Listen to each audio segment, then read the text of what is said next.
जय श्री राधा कृष्ण भगवान जी की, जय श्री गौरी शंकर भगवान जी की, जय श्रावण मास महात्म्य की।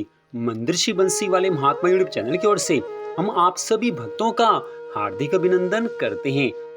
आज हम आपको श्रावण मास महात्म्य के 23वें अध्याय की कथा को सुनाने जा रहे हैं। श्रावण मास का पावन समय चल रहा है। इस श्रावण मास में भगवान शिव शंकर की भक्ति करने का अनंत गुना पुण्य फल मिल जाता है।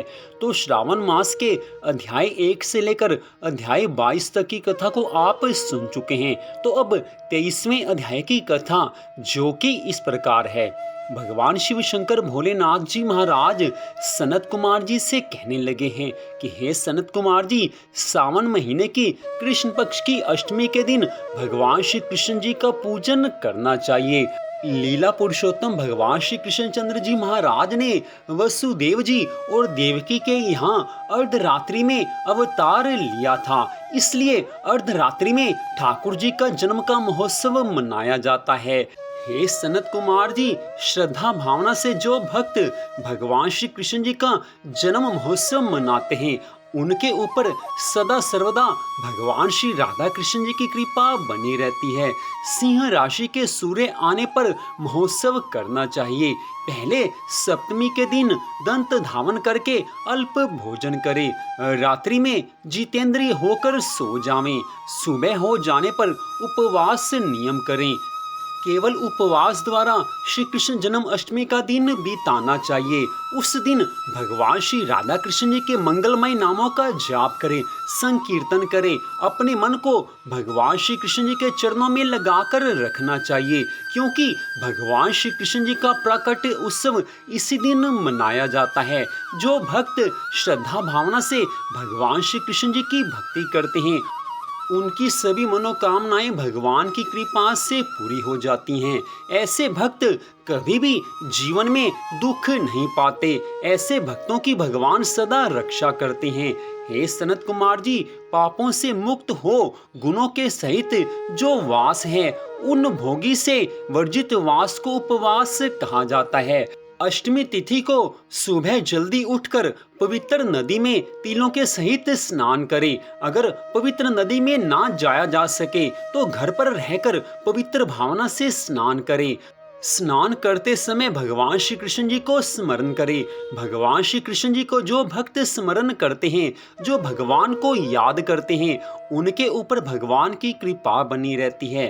शोभन देश में देवकी के सूती का घर को बनाकर उसे नाना प्रकार के वर्णों के कपड़ों से कलश तथा फलों द्वारा सुशोभित करें। बड़ा सुंदर दृश्य उत्पन्न हो जाना चाहिए। दीपमाला, पुष्प, चंदन, अगरू तथा धूप आदि देकर वहां पर गोकुल को कृष्ण चरित्र लिखें। वाद्य शब्द, नृत्य, गान आदि मंगल उत्सव मनाना चाहिए।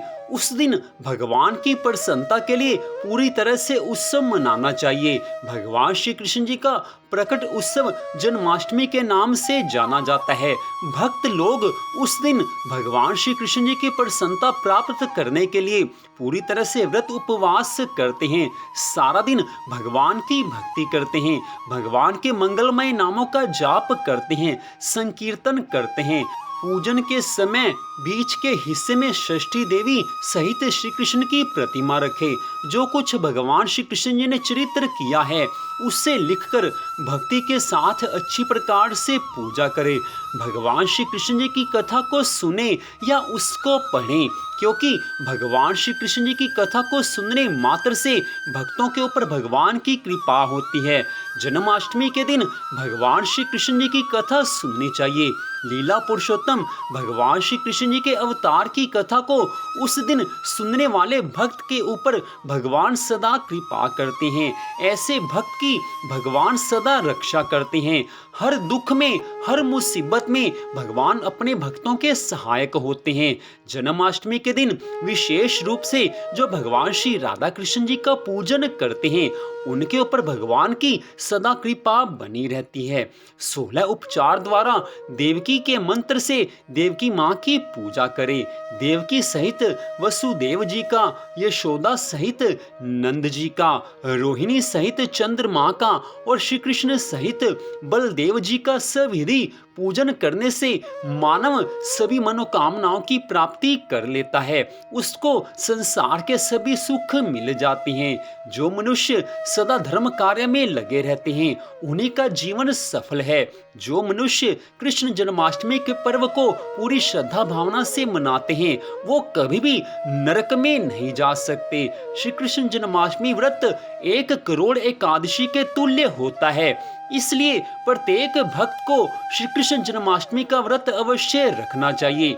एक एकादशी का व्रत रखता है मनुष्य तो उसके ऊपर भगवान की कृपा होती है।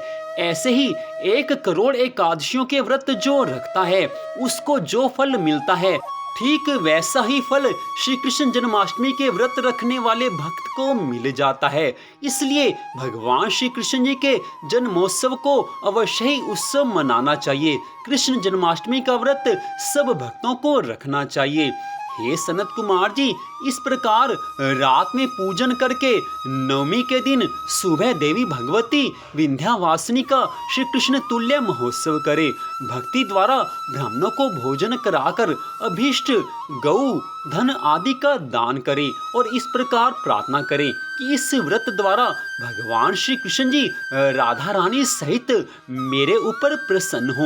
मैं भगवान श्री कृष्ण जी की शरण में हूँ, राधा रानी मुझ पर कृपा करें, भगवान श्री कृष्ण जी मुझ पर कृपा करें। मैं गौ तथा ब्राह्मण रक्षक वासुदेव जी को नमस्कार करता हूँ, बारंबार उनको दंडवत प्रणाम करता हूँ। शांति हो तथा कल्याण हो, भगवान मेरे ऊपर कृपा करें, मेरे परिवार के ऊपर कृपा करें। हमारा सारा परिवार सदा भगवान की भक्ति में, सदा भगवान की आराधना में लगा रहे। हम कभी भी धर्म के कार्यों से अलग ना हो, सदा धर्म की राह पर चलें, हम सदा ही धर्म की रक्षा करें। हे प्रभु, आप इतनी कृपा कीजिए कि हमारा मन सदा आपके श्री चरणों में लगा रहे। अगर हमारा मन आपके चरणों में लगा रहेगा तो हमारा संसार सागर से उद्धार हो जाएगा। जिस पर आपकी कृपा होती है वही संसार सागर से, इस भव सागर से पार हो सकता है। इसलिए आप हम सब पर कृपा कीजिए, हम आपकी शरण में हैं। इस प्रकार भगवान से प्रार्थना करनी चाहिए। हे सनत कुमार जी, मनुष्य कोई भी व्रत रखे, किसी भी तरह का पूजन करे, कोई भी तीर्थ यात्रा करे, धर्म का कोई भी कार्य करे, भगवान के लिए प्रार्थना अवश्य करनी चाहिए, क्योंकि प्रार्थना में जो शक्ति है वैसी शक्ति किसी और साधन में नहीं है। जो भक्त सदा भगवान के चरणों में रहकर सदा प्रार्थना करते रहते हैं उन भक्तों की सदा भगवान रक्षा करते हैं। हे सनत कुमार जी, इस प्रकार भगवान की प्रार्थना करें, भाई बंधु के सहित स्वयं मौन होकर भोजन करें। जो देवी और श्री कृष्ण जी का महोत्सव करता है, इस महोत्सव को मनाता है, वह विधि पूर्वक पूजा से हर साल उपरोक्त फल प्राप्त करता है। जो मनुष्य सदा सर्वदा हर वर्ष श्री कृष्ण जन्माष्टमी का महोत्सव मनाते हैं, श्री कृष्ण जन्माष्टमी का व्रत रखते हैं, वो सदा भगवान की कृपा प्राप्त करते हैं। जिस भक्त पर भगवान की कृपा होती है उसी का मन भगवान के चरणों में लगता है, और जब किसी भक्त का मन भगवान के चरणों में लग जाता है तो भगवान उससे प्रसन्न हो जाते हैं। श्री कृष्ण जन्माष्टमी का व्रत रखने वाले के ऊपर भगवान की अनंत कृपा होती है। भगवान अपने ऐसे भक्तों को पुत्र, संतान, आरोग्य, धन धान्य तथा अतुलनीय सौभाग्य प्रदान करते हैं। भक्त सदा भगवान की कृपा से इस जीवन में सुख, शांति, आनंद का अनुभव करते हैं और उनका सारा जीवन धर्म कार्यों में लगता है तथा अंत समय में उनको भगवान का वैकुंठ धाम मिल जाता है। उनका सदा सर्वदा के लिए भगवान के वैकुंठ धाम में, गोलोक धाम में वास हो जाता है। हे सनत कुमार जी, इस प्रकार मैंने आपसे भगवान श्री कृष्ण जी के पूजन की विधि बताई है जो कि श्री कृष्ण जन्माष्टमी को करनी चाहिए। वैसे तो भगवान की भक्ति सदा करनी चाहिए, लेकिन जिस दिन भगवान का अवतार दिवस होता है अर्थात श्री कृष्ण जन्माष्टमी के दिन भगवान की पूरी श्रद्धा भावना से भक्ति करनी चाहिए। इतना करने मात्र से भगवान प्रसन्न हो जाते हैं। तो इस प्रकार श्रावण मास महात्म्य के 23वें अध्याय की कथा का यहीं पर विश्राम होता है। भगवान श्री शिव शंकर भोलेनाथ जी महाराज ने आज की इस कथा में श्री कृष्ण जन्माष्टमी के व्रत की विधि बताई है कि किस प्रकार श्री कृष्ण जन्माष्टमी का व्रत रखना चाहिए। वैसे तो भगवान श्री कृष्ण जी का अवतार भाद्रपद मास के कृष्ण पक्ष की अष्टमी तिथि की मध्य रात्रि में हुआ था, लेकिन यहाँ पर भगवान शिव शंकर भोलेनाथ श्रावण मास की सभी तिथियों के अनुसार कथा सुना रहे हैं। इसलिए भगवान श्री शिव शंकर भोलेनाथ जी महाराज ने सनत कुमार जी से श्री कृष्ण जन्माष्टमी के व्रत की विधि को बताया है, साथ ही उस व्रत की महिमा को भी बताया है। इसलिए हम सभी भक्तों को भगवान श्री कृष्ण जी की प्रसन्नता प्राप्त करने के लिए श्री कृष्ण जन्माष्टमी का व्रत अवश्य करना चाहिए। तो मंदिर बंसी वाले महात्मा यूट्यूब चैनल की ओर से आज की इस कथा को सुनने के लिए आप सबका हार्दिक धन्यवाद। भगवान श्री राधा कृष्ण जी की, भगवान श्री गौरी शंकर जी की श्रावण मास महात्म्य की कृपा सदा आप सब पर, आपके परिवार पर बनी रहे, इसी मंगल कामना के साथ जय श्री राधा कृष्ण भगवान जी की, जय श्री गौरी शंकर भगवान जी की, जय श्रावण मास महात्म्य की। ओम नमः शिवाय। ओम नमः शिवाय। ओम नमः शिवाय। जय जय श्री राधे, जय जय श्री राधे, जय जय श्री राधे श्याम।